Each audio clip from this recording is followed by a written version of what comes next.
अस्सलाम वालेकुम dear students, welcome back to my channel. ये है आपका favourite channel your fee academia. उन बच्चों का चैनल जो केमिस्ट्री समझ कर पढ़ना चाहते हैं। रट्टे वालों के लिए है कोई और चैनल। सब बोलें 10 time my passion my chemistry. Now study time starts. Okay बच्चों, जैसा कि आप लोगों को पता है कि आप लोगों की 9th क्लास की केमिस्ट्री की बुक्स जो है वो मुकम्मल तौर पर चेंज हो चुकी है। आज से हम लोग स्टार्ट करेंगे आप लोगों की न्यू बुक केमिस्ट्री की।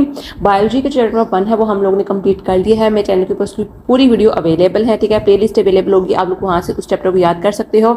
अब हम जल्द से जल्द कंप्लीट करेंगे अपनी केमिस्ट्री का चैप्टर नंबर 1, ठीक है। उसका चैप्टर नंबर 2 करेंगे। इस तरह थोरोली हम अपने सारे चैप्टर्स जो है वो कंप्लीट करते जाएंगे। आज हमने स्टार्ट करना है चैप्टर नंबर 1 केमिस्ट्री का, जिसका नाम है states of matter and phase changes. उन्होंने सिलेबस काफ़ी हद तक चेंज किया और हो सकता है कि आप लोग कुछ चीज़ें जो हैं वो इसके अंदर मुश्किल भी लगे, क्योंकि आम जो पहले केमिस्ट्री की बुक थी या बायोलॉजी की बुक थी वो बहुत ईजी थी, ठीक है। वो बहुत आसान थी, आम बच्चा जो था वो खुद ब खुद भी घर में बैठ के पढ़ सकता। अब इसके अंदर उन्होंने थोड़ी सी चेंजेस की हैं, ठीक है। तो आप लोगों को लाजमन ज़रूरत है कि इस चीज़ की कि आप लोग इसकी वीडियोज़ देखो और आप लोग इसको उस तरह याद करो। सबसे पहले जो आज हम पढ़ेंगे वो हम पढ़ेंगे केमिस्ट्री क्या है, और उसकी 5 टाइप्स जो हैं वो आज हम स्टडी करेंगे। केमिस्ट्री की मेजर 5 टाइप्स, टोटल आप लोगों की बुक के ऊपर 11 मेंशन है। हम 5 आज स्टडी करेंगे और बाकी जो 6 हैं उसके साथ एक एक्स्ट्रा जो एक्सरसाइज है वो हम कल स्टडी करेंगे। सबसे पहले तो हम देखते हैं कि केमिस्ट्री क्या है। बट जो बेसिकली ये एक ऐसी ब्रांच है साइंस की, ब्रांच ऑफ साइंस, जिसके अंदर हम प्रॉपर्टीज को, कंपोजिशन को और उसके अलावा स्ट्रक्चर को स्टडी करते हैं। किसी भी सब्सटेंस की प्रॉपर्टीज़ क्या होती हैं कि हाँ ये चीज़ जो है वो सख्त है, ये नरम है, ये इसकी प्रॉपर्टी है, ठीक है। इसका मेल्टिंग पॉइंट क्या है।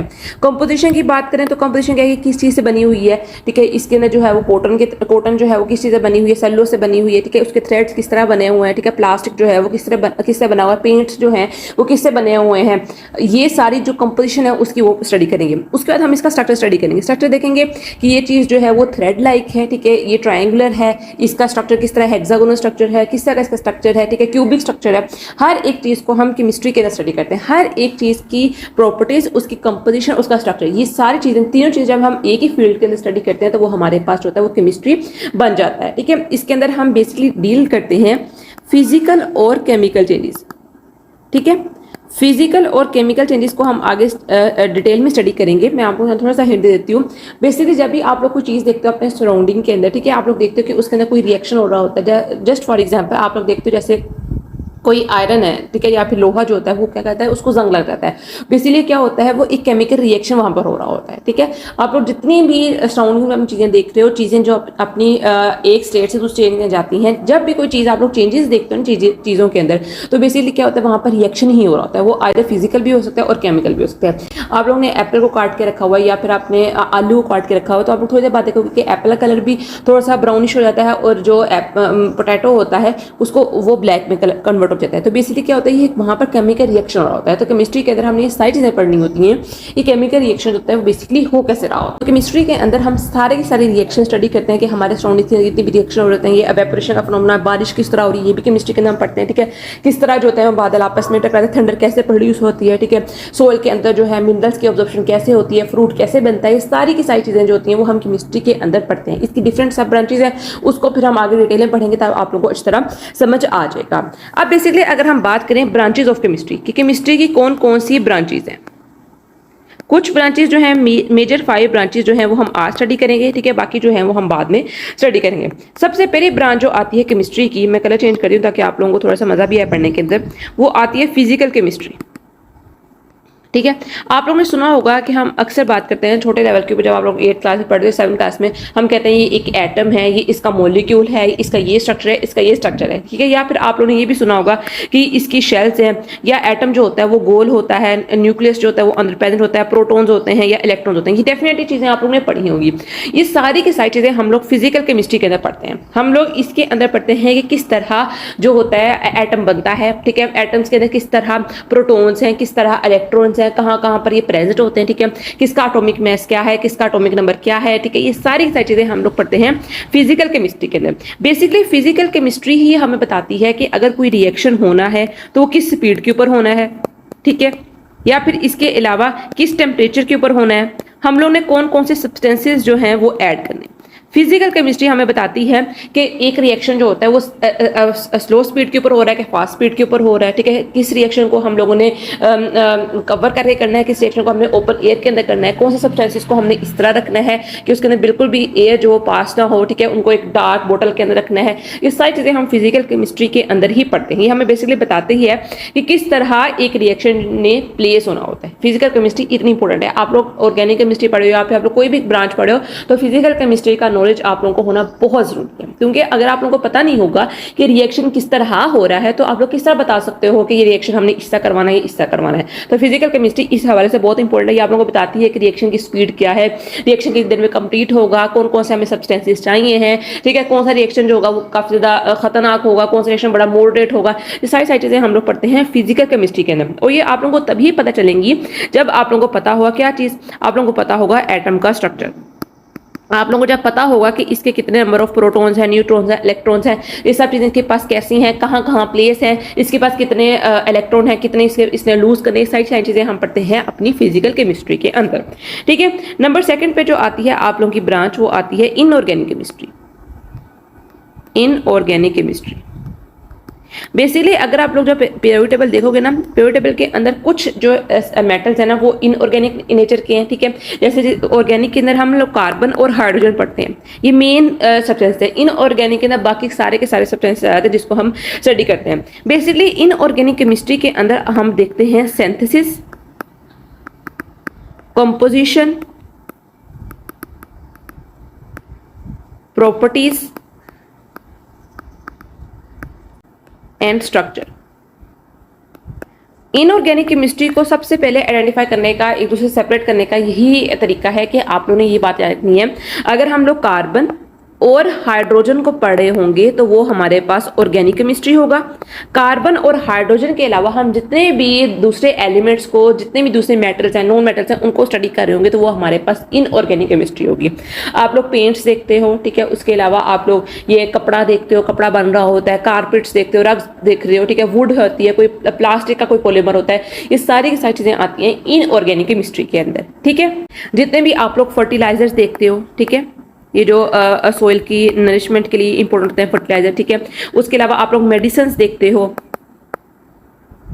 पिगमेंट्स देखते हो, ये जो कलरिंग कंपाउंड्स होते हैं, कपड़ों को कलर नहीं करते कि डाई करवा लिया कपड़ों को, या मेहंदी जो होती है सर को लगाई जाती है उसके अंदर भी डाई होता है, पिगमेंट्स होते हैं, ये सारे के सारे जो होते हैं वो इनऑर्गेनिक केमिस्ट्री के अंदर ही सेंसाइज होते हैं, इसके अंदर ही इनको पढ़ा जाता है। सारी सारी चीजें इनऑर्गेनिक केमिस्ट्री के अंदर होती हैं।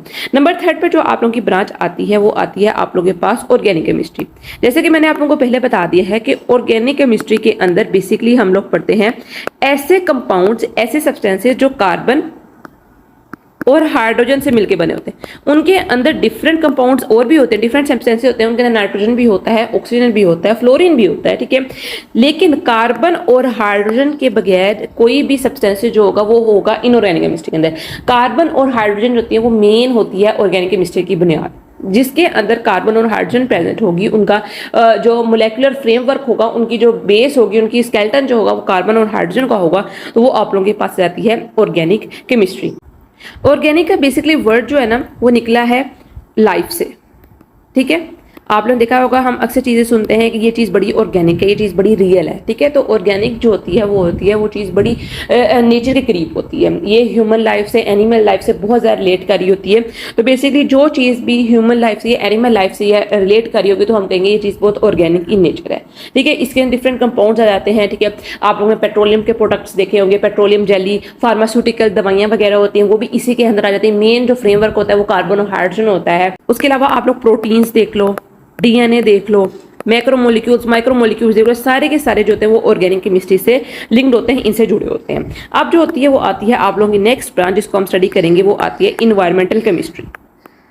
इन्वायरमेंटल केमिस्ट्री का सबसे बेसिक कॉन्सेप्ट आप लोग ये देख लो कि किस तरह आप लोगों की इन्वायरमेंट जो होती है वो रिस्पॉन्ड करती है आपको। आप लोग देखते हो कि अब कितनी ज़्यादा गर्मी हुई है। इस गर्मी को पढ़ने के लिए कि गर्मी क्यों हो रही है, क्या रीज़न है इस गर्मी का, क्यों इतनी गर्मी जो होती है वो इस मौसम पाकिस्तान के रीजन में हो रही है आजकल, ठीक है, वर्ल्ड वाइड जो होते हैं वो ग्लेशियर्स जो होते हैं वो मेल्ट हो रही हैं, क्यों, इसकी रीजनिंग क्या है, ये सारी की सारी चीज़ें हम लोग इन्वायरमेंटल केमिस्ट्री के अंदर स्टडी करते हैं। बेसिकली इसके अंदर हम सारे के सारी रिएक्शन देखते हैं, सारे की सारी चीज़ें देखते हैं जो कि हमारे प्लेनेट के ऊपर हो रही हैं, ठीक है। वो कोई फ्लड भी हो सकता है, वो कोई सुनामी भी हो सकता है, टोर्नेडो हो सकता है, किसी भी तरह का कोई भी केमिकल चेंज जो हमारे इन्वायरमेंट के अंदर हो रहा है वो हमारे इन्वायरमेंट को खराब कर रहा है, तो उसको हम इन्वायरमेंटल केमिस्ट्री के अंदर पढ़ेंगे। आप लोग पोल्यूशन देखते हो, ठीक है, हम इसको इन्वायरमेंटल केमिस्ट्री के अंदर पढ़ेंगे पोल्यूशन इतना क्यों है। आप लोगों ने कुछ एरियाज देखे होंगे जहां पर पानी जो होता है वो बहुत गंदा होता है, ठीक है, वेस्ट वाटर जो होता है वो इतना ज़्यादा क्यों होता है, ये हम इन्वायरमेंटल केमिस्ट्री के अंदर पढ़ेंगे। हम देखेंगे कि एनिमल्स जो होते हैं या जो फिश वगैरह होती है वो सीज के अंदर जो होती है वो इतना ज़्यादा मर क्यों रही है, ठीक है, क्योंकि वहाँ पर ऑयल स्पिलेज हो जाती है, बहुत ज़्यादा जो बड़े बड़े टैंकर्स के अंदर ऑयल आता है वहाँ पर फैल जाता है, जिसकी वजह से लाइट जो होती है वो नहीं आती। ये सारी चीज़ें हम इन्वायरमेंटल केमिस्ट्री के अंदर पढ़ते हैं कि हमारी इन्वायरमेंट, हमारे प्लेनेट के ऊपर जितने भी तरह के रिएक्शंस हो रहे हैं, जितने भी तरह के इश्यूज क्रिएट हो रहे हैं वो हम इन्वायरमेंटल केमिस्ट्री के अंदर पढ़ेंगे। आपने देखा, जैसे मैंने आप लोगों को पहले बताया है कि हमारी इन्वायरमेंट का, हमारे प्लैनेट का टेम्परेचर बहुत रेस कर रहा है। क्यों रेस कर रहा है? ये बेसिकली ग्लोबल वार्मिंग की वजह से रेस कर रहा है। अब ग्लोबल वार्मिंग किस वजह से होती है? ग्रीन हाउस इफेक्ट की वजह से होती है, क्लोरोफ्लोरोकार्बन्स की वजह से होती है, जो कि आप लोग हम प्रिंटिंग शॉप पे जाते हैं, प्रिंटर जो होता है वो रिलीज करता है क्लोरोफ्लोरोकार्बन्स। हम एसीज यूज करें, एसी से large amount of chlorofluorocarbon use निकल रहे हैं, रेफ्रिजरेटर से निकल रहे हैं। ऊपर से हर एक पर्सन जो होता है वो अपने पास अपनी प्राइवेट व्हीकल रखता है, जिसकी वजह से क्या होता है कि एटमॉस्फेयर के अंदर मीथेन रिलीज हो रही है, कार्बन मोनोऑक्साइड रिलीज होती है। सारे की सारी चीज़ें जो होती हैं वो हमारी जो शील्डिंग होती है, एक अर्थ को ओजोन लेयर जिसको कहा जाता है, उसके अंदर डिप्रेशन का काज बन रही है, जिसकी वजह से क्या होता है कि आप लोगों के अंदर एटमॉस्फेयर के अंदर गर्मी बढ़ रही है। तो जब गर्मी बढ़ रही है, हम ज़्यादा एसी यूज़ करें तो ज़्यादा गर्मी बढ़ रही है, बेसिकली इस तरह हो रहा है। तो ये सारी सारी चीज़ें हम लोग इन्वायरमेंटल केमिस्ट्री के अंदर पढ़ते हैं कि ह्यूमंस के क्या क्या इफेक्ट हैं आप लोगों की इन्वायरमेंट के ऊपर। एक आम जो आदमी है वो किस तरह रिस्पॉन्ड कर रहा है, किस तरह वो इन्वायरमेंट को पोल्यूट करने के अंदर अपना रोल प्ले कर रहा है। तो ये सारी चीज़ें हम लोग ने इन्वायरमेंटल केमिस्ट्री के अंदर पढ़नी होती हैं। उसके बाद नंबर 5 पर आती है आप लोगों के पास एनालिटिकल केमिस्ट्री।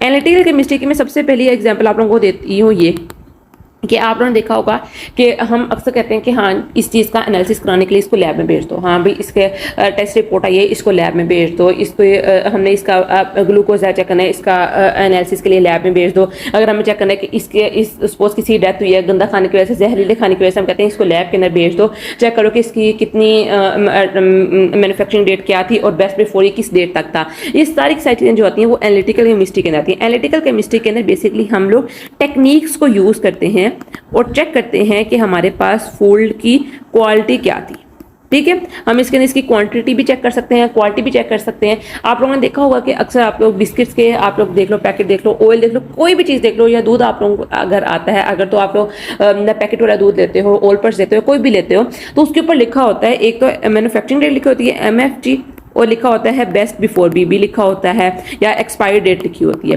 बेसिकली क्या होता है, ये सारी की सारी चीज़ें जो होती हैं वो एनालिटिकल केमिस्ट्री के अंदर पढ़ी जाती हैं। एनालिटिकल केमिस्ट्री के अंदर हम टेक्निक्स को यूज़ करते हैं, हम इंस्ट्रूमेंट्स को यूज़ करते हैं और देखते हैं कि ये चीज़ की मैन्युफैक्चरिंग डेट क्या है और ये कब से कब तक जो होगी वो अच्छी तरह रहेगी, ठीक है। आप लोगों ने देखा भी होगा कि अक्सर क्या होता है, जो ऑयल होता है वैसे तो वो काफ़ी सालों तक रहता है, लेकिन अगर ख़राब हो जाए तो उसके से आप लोगों को गंदी से गंदी स्मेल आने लग पड़ती है। जो दही होता है वो खट्टा हो जाए तो उसके से स्मेल आने लग पड़ती है। लेकिन जो दही आप लोग पैकेट्स के अंदर लेते हो वो कितनी दिन तक चलाता है, ठीक है, जब तक आप उसको ओपन नहीं करते हो। तो बेसिकली हम एनालिटिकल केमिस्ट्री के अंदर ये चीज़ें स्टडी करते हैं कि किस तरह कोई सब्सटेंस जो होता है वो कितनी उसके अंदर सब्सटेंस के अंदर कितनी प्योरिटी है, कौन कौन सब्सटेंसेस पाए जाते हैं, ठीक है। या फिर आप लोग देखते हो कि हम कोई भी सब्सटेंस देखते हैं या कोई चीज़ हम लेते हैं, खुराक कोई भी लेते हैं पैकेट के अंदर, तो उसके ऊपर लिखी होती है इसके अंदर इतना कार्बन कंटेंट है, इसके अंदर इतना कैल्शियम है, मैग्नीशियम है। ये दवाइयाँ देख लो आप लोग, अब जब भी आप लोग पढ़ाई से फारिग हो अपने ये लेक्चर लेकर, तो आप लोग देखना जहाँ पर आप लोगों का वो मेडिसिन वाला बॉक्स रखा होगा उसके पीछे कुछ ना कुछ जो विटामिन की टैबलेट्स हैं,